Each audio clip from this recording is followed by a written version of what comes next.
Bonjour, chers émus du genre humain. J'entends souvent des gens et lis aussi des articles et des livres qui parlent d'émotions négatives et positives.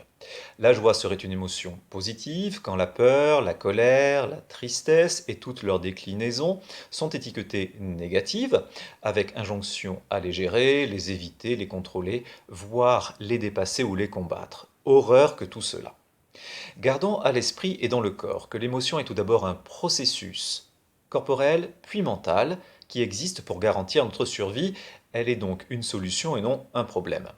La peur, la colère, la tristesse, comme la joie que nous ressentons, sont seulement une étape de ce processus. Elles sont un signal, comme une alarme qui retentit, et nous indiquent si les comportements que nous adoptons de manière automatique ou consciente répondent ou pas à ce qu'il est important pour nous de garantir en termes de sécurité, d'identité et de sens. Faisons un parallèle. Vous montez dans votre voiture, vous démarrez et vous avez oublié d'attacher votre ceinture.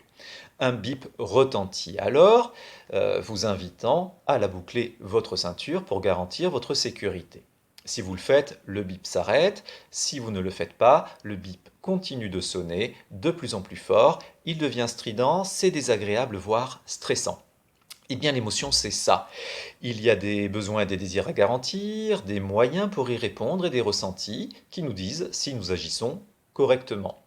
La peur, la colère, la tristesse sont comme ce bip, elles ne sont donc pas négatives. Si vous les écoutez et adaptez votre comportement, elles cessent. Sinon, elles continuent de crier de plus en plus fort, vous hurlant de prendre soin de vous.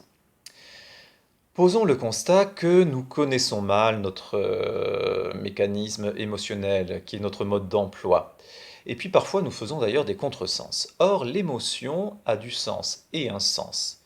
Si nous la prenons à l'envers, nous transformons un cercle vertueux en cercle vicieux et nous ouvrons la porte au stress. Or, comment nous racontons-nous généralement l'histoire? De la manière suivante. C'est parce que j'ai peur que je fais ce que je fais. Non. Euh, Ce n'est pas parce que le bip retentit que vous bouclez votre ceinture. Au départ, c'est bien pour garantir votre sécurité que vous l'attachez. Et le bip sonne si vous oubliez de le faire. L'émotion, c'est la même chose. C'est ce que je fais qui va ou déclencher l'alarme de peur, colère, tristesse, ou faire carillonner la joie, et non l'inverse. Dernière mise au point. Nous voyons souvent l'autre comme l'origine de nos malheurs.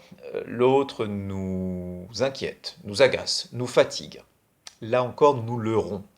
L'inquiétude, l'agacement, la fatigue ne nous parlent que de l'inadéquation de notre action dans la situation donnée en face de l'autre agissant comme il le fait. Redonnons à César ce qui lui appartient. Quand je vois agir l'autre comme il le fait, cela me met en face d'un désir à garantir chez moi, et j'y réponds plus ou moins bien, ce qui fait éventuellement sonner l'alarme, inconfortable peut-être, et précieuse cependant. Voilà. Changer le regard sur l'émotion, c'est selon moi s'offrir une belle opportunité de mieux-être et d'évolution. Alors, à vous de jouer maintenant. À bientôt.